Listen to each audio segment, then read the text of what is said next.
તો Ahmedabad management association ખાતે art, science and commerce of naming a brand વિષય ઉપર એક વિશેષ કાર્યક્રમ યોજાયો હતો, જેમાં મુખ્ય વક્તા તરીકે સંજય ચક્રવર્તીએ બ્રાન્ડ નામકરણની વ્યૂહાત્મક પ્રક્રિયા અને તેના મહત્વ વિશે ઊંડાણપૂર્વક સમજૂતી આપી હતી.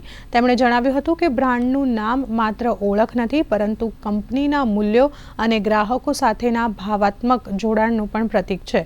આ કાર્યક્રમમાં વિવિધ ઉદાહરણો દ્વારા બ્રાન્ડિંગના પાસાઓ સમજાવવામાં આવ્યા હતા, જેનો વિદ્યાર્થી અને પ્રોફેશનલ સહિતના ઉપસ્થિતો લોકોએ उत्साहपूर्वक भाग લીધો હતો.